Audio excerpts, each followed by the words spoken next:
Welcome back, ladies and gentlemen. The Japanese economy shrinks the most since 2011.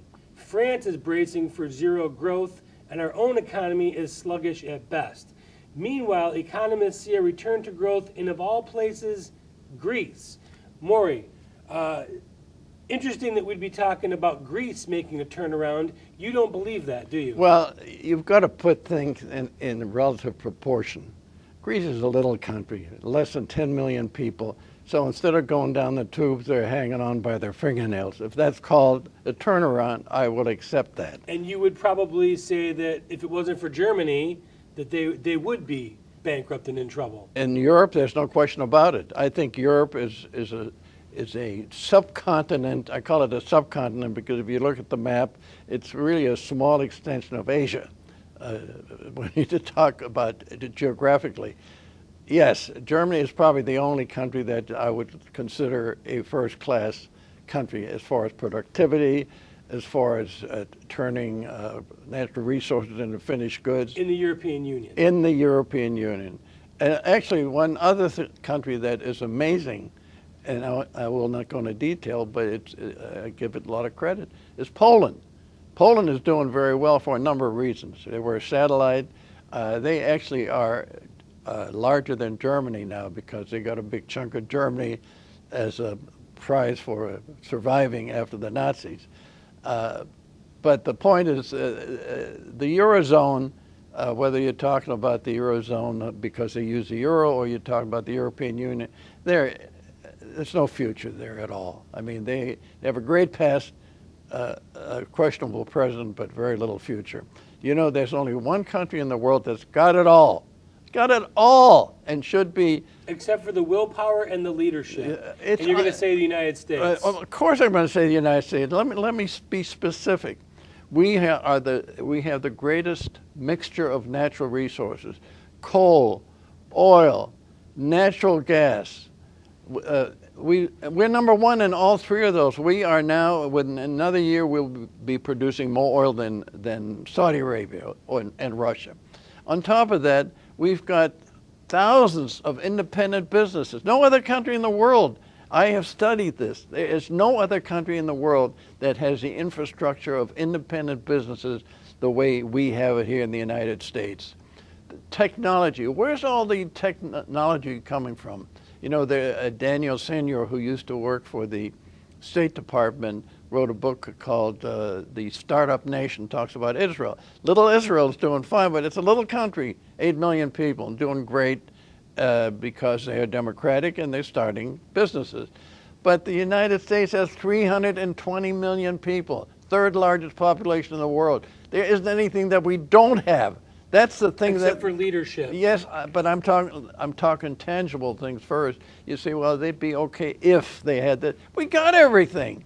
I get excited about it because if I wrote a book about this 20 years ago and said the United States number one in natural resources, number one in business development, number one in technology, and number one in exports. Then how did we have a negative 3% GDP growth for the first quarter of the year? Because we are totally disorganized. We've got a government that's working against private business. They're not even standing by and doing nothing. They are working every step of the way. They are working. They're going to fudge the numbers for the second quarter. Are we in a recession or are we not? No, we're not in a recession because a recession technically is two quarters in a row of negative growth. Yes. No, we are actually. We already had the first quarter. Look, everything is relative. You know, the world is not in good shape by any stretch of the imagination, whether you're talking about geopolitics, you're talking about getting along with other people. We're in bad shape. But there's one country that has never had a better future ahead of us if we only find a way to get out of our own way. That's very well put, get out of our own way. And we desperately need leadership. And this is history. Whenever you had a great leader, look, we've had great presidents.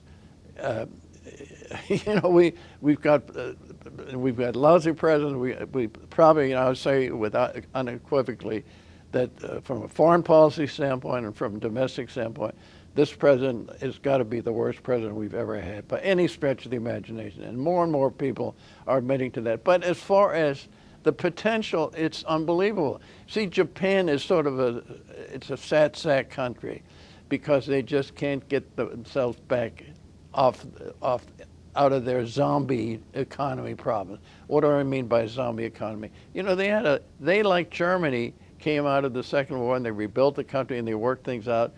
But the Japanese, they held on to their money. They bought things overseas, and they were going to be what China became, and they can't because they just don't have it. They don't have it. France is looking at zero growth. The UK is looking at zero growth. Pretty much the entire world is in a stagnant situation economically right now. I would say the Southeast Asians are doing the best job today. I mean, India, China, Vietnam, Philippines, Indonesia. That's almost half the world when you put all those countries together.